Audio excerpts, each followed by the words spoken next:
Hey, Shalom. Shalom. Alright, first and foremost, before I get started, I want to give all honor and glory and power to Yahweh, by Hashem, Yahweh Shai, by Hashem, Wadash. I want to say double honors to our elders, our great apostles, great millstone, GMS, who rule well and teach well, being a great example to Israel. Alright, mind the elect. I want to say peace and blessings. Alright, to the hopefully elect on the four corners, pushing the truth and sincerity. All right, that great song. This your brother Nabah. I just come with a little quick lesson, early morning stretch. All right, through the spirit, power of Yahweh Shema Shah, who gives me the inspiration and motivation, all right, to do so before the evil times to come. All right, as the prophets, the overseers, as the Lord commanded us to do, to give those that have ears to hear and eyes to see, all right, a warning. All right, as we continue to blow the trumpet, singing in Zion, which is the Lord holy mountain, all right, to warn the people of the coming and the greater dreadful day of Yahweh Shema Shai, which is fastly approaching. All right, these devils is moving, and they moving fast. All right, so as we continue to measure the time diligently in itself, hey, we gotta stay on guard.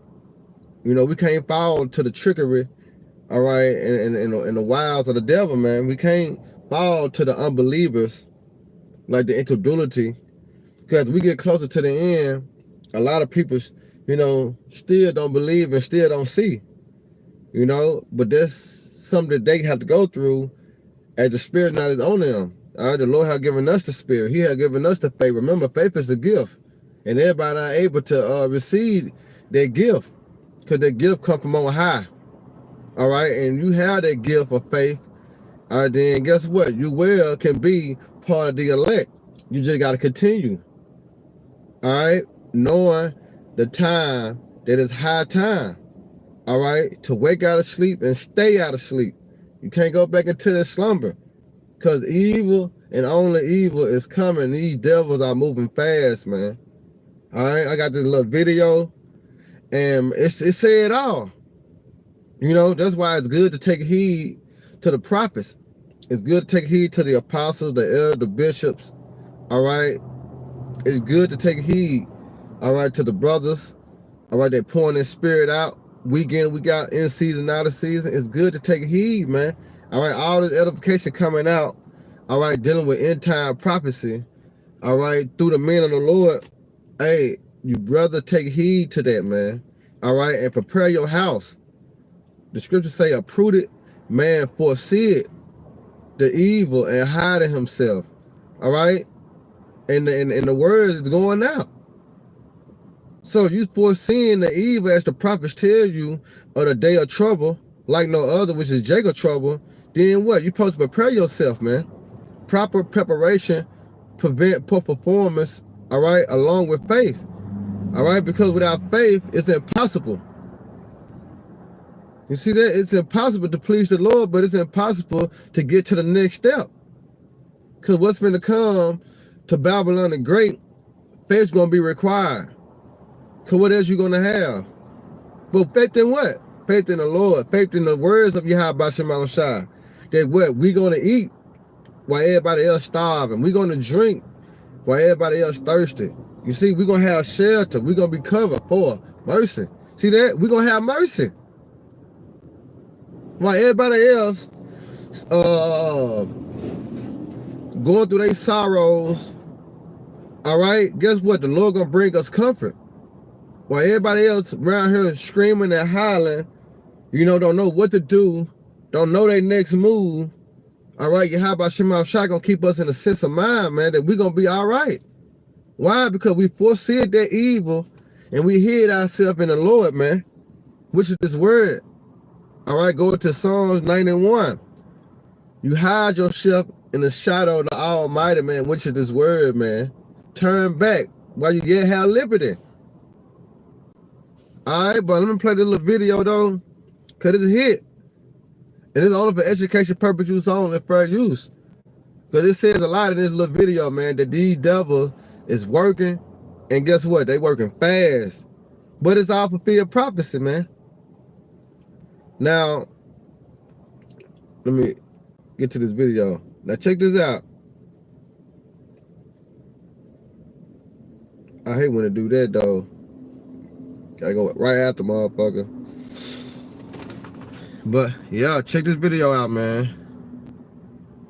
That's this big benefit. Key thing you can do to reduce population growth is actually improve health. I would like to reduce the number of people on the planet because there's too many of us. When we invest in clean energy and electric vehicles and reduce population, more of our children can breathe clean air and drink clean water. Now, the world today has 6.8 billion people. That's headed up to about 9 billion. If we do a really great job on new vaccines, healthcare, reproductive health services, we could lower that. We're taking things that are, genetically modified organisms, and we're injecting them in little kids' arms. We just shoot them right into the vein. What the? So in the next 5 to 10 years, for the next pandemic, we'll solve all those problems. You say the next pandemic, there will be another pandemic. Absolutely, we don't know when. History teaches us that the next pandemic is a matter of when, not if. We know what's next. We're going to have another major coronavirus pandemic before the end of this decade, before 2030. If we really want to prevent the next pandemic, and there will be one, there will absolutely be an outbreak of another pandemic. It may be next year. We need more money to plan for the second pandemic. There's going to be another pandemic. Reducing population growth, that's the... Y'all see that? He says it's going to be another pandemic by, what, 2030. What year we in? 2025. 2026 is coming up.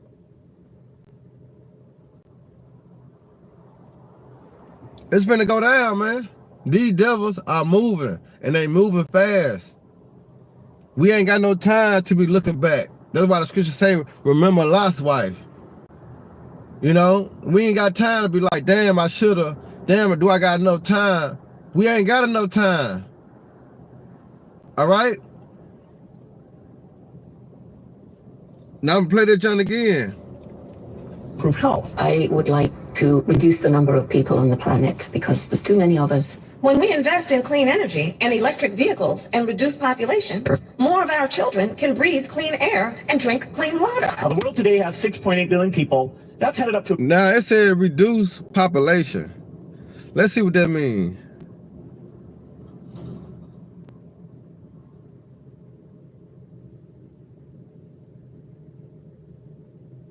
Let's see what reduce population means.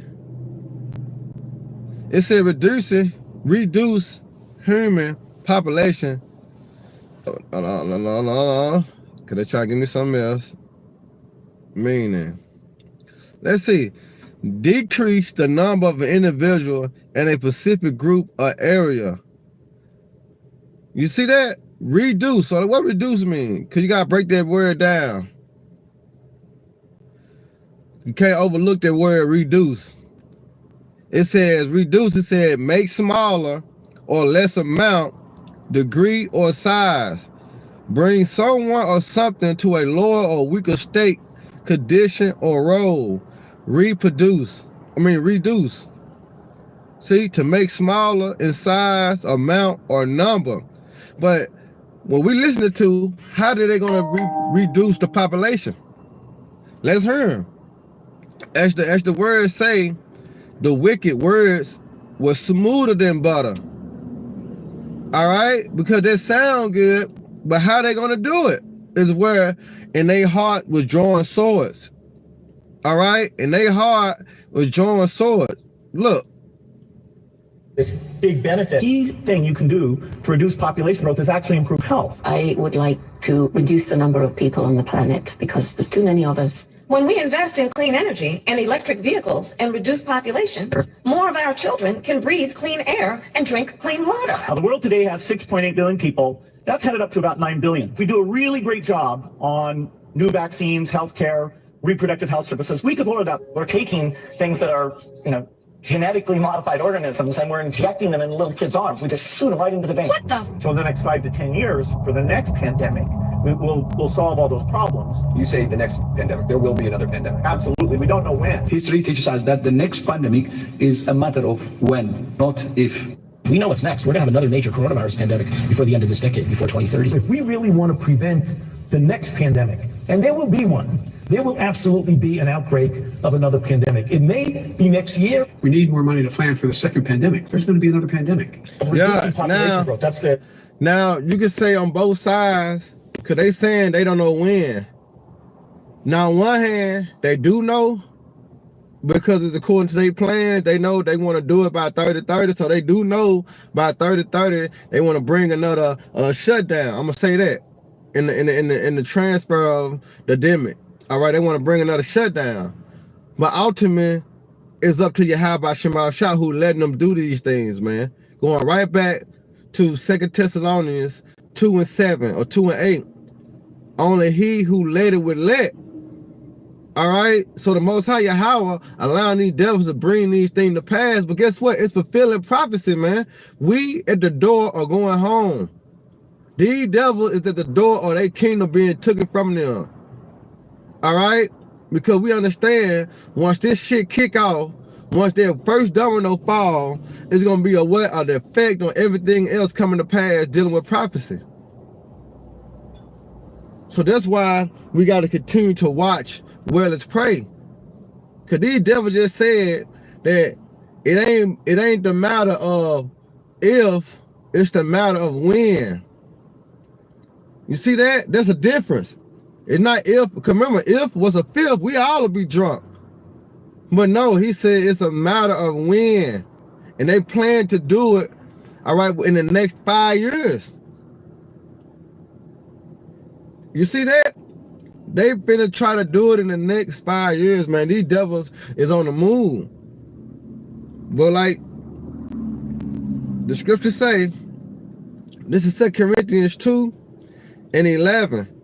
It said, least Satan should get advantage of us, but we not ignorant of his devices.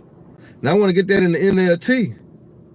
Because Satan gonna get advantage over a majority of the people. Why? Because they refuse, first of all, they do not consider, all right, that the prophets are warning them of these days to come.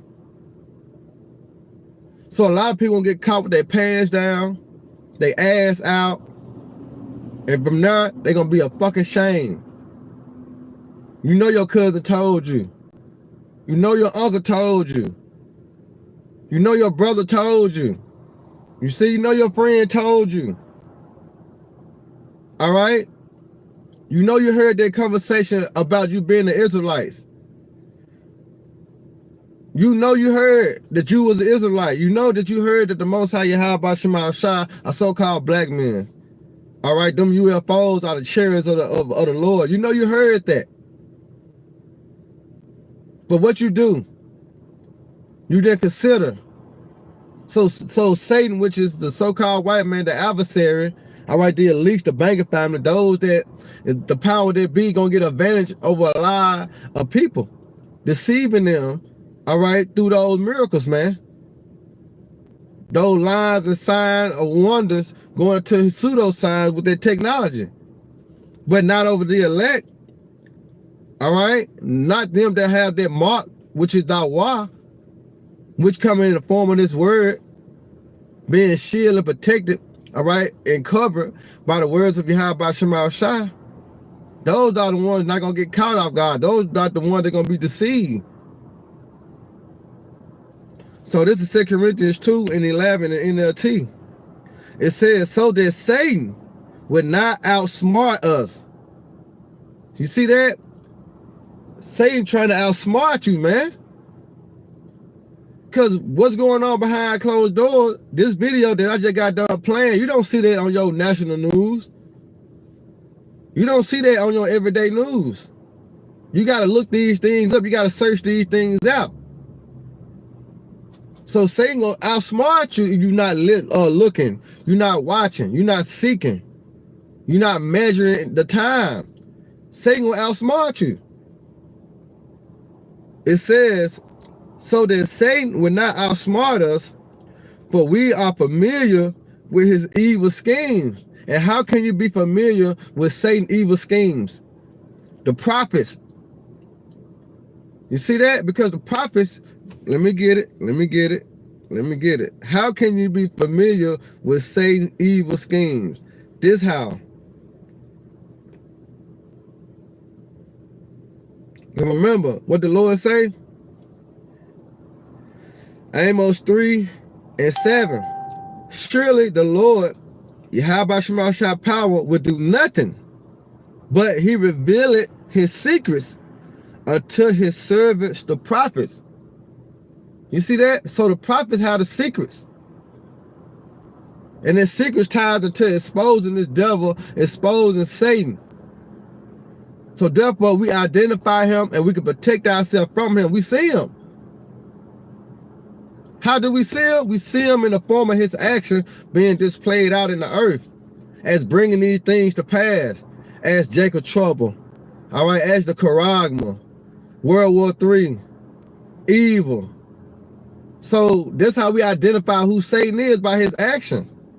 So going back into 2 Corinthians 2:11, so that Satan will not outsmart us. Why? Because we listening to the prophets. We taking heed to the apostles. You know, we taking heed to the elders. We taking heed to the brothers. You see that? We taking heed to great millstone, man. That's why Satan ain't gonna outsmart us. Oh shit, that's what the apostle said. He said that last week. Damn. You know, it just all come to mind by hearing what the men of the Lord is saying.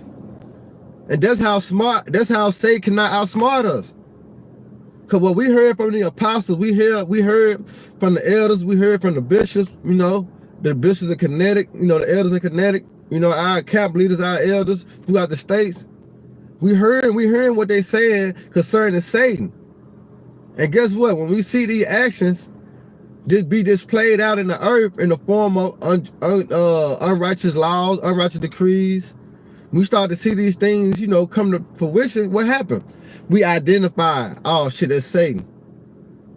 Because why? The scriptures say what Satan gonna do in these times, as in bringing forth evil on the earth, and being an adversary, meaning against the Most High in the ways that he does things on the earth. So it says, I gotta go ahead and take my ass in on the plantation, but it says, for Satan, it's like, so that Satan will not outsmart us, for we are familiar with his evil schemes. All right, and how we get familiar with his evil schemes? By listening, hearkening, all right, and considering, all right, the apostles and the elders of Great Millstone, man. Because ain't no other camp warning you of the great and dreadful day of Yahweh Shemal Shah but Great Millstone. Because why? Is all tied into prophecy. Remember, GPT said that what Great Millstone about. Great millstone about prophecy, man. Why? Because that's the spirit of the Lord. I remember the testimony of Yahweh Shai is the what? It's the spirit of prophecy. All right. So I'm gonna play this video one more time. Then I'll take my ass on in. One more time. This wild, man. But like the scriptures say, be not afraid, for all these things must come to pass. Fear not. You know, fear not. But here you go again before I end it. Growth. That's this big benefit. Key thing you can do to reduce population growth is actually improve health. I would like to reduce the number of people on the planet because there's too many of us. When we invest in clean energy and electric vehicles and reduce population, more of our children can breathe clean air and drink clean water. Now, the world today has 6.8 billion people. That's headed up to about 9 billion. If we do a really great job on new vaccines, healthcare, reproductive health services, we could lower that. We're taking things that are, you know, genetically modified organisms and we're injecting them in little kids' arms. We just shoot them right into the vein. What the? So in the next 5 to 10 years, for the next pandemic, we'll solve all those problems. You say the next pandemic, there will be another pandemic. Absolutely. We don't know when. History teaches us that the next pandemic is a matter of when, not if. We know what's next. We're going to have another major coronavirus pandemic before the end of this decade, before 2030. If we really want to prevent the next pandemic, and there will be one, there will absolutely be an outbreak of another pandemic. It may be next year. We need more money to plan for the second pandemic. There's going to be another pandemic. See? So, hey, like the scriptures say, watch, where let's pray. You know, that we'll be able to be counted worthy to escape. All right, and see, you know, our salvation through Yahweh Shemal Shah, man. All right, so Lord willing, y'all brothers and sisters edified. You know, till next time, hey, Shalom, Abba, Baraka Akim, and may the Lord team bless y'all morning. At the water for y'all brothers and sisters too on the coming board.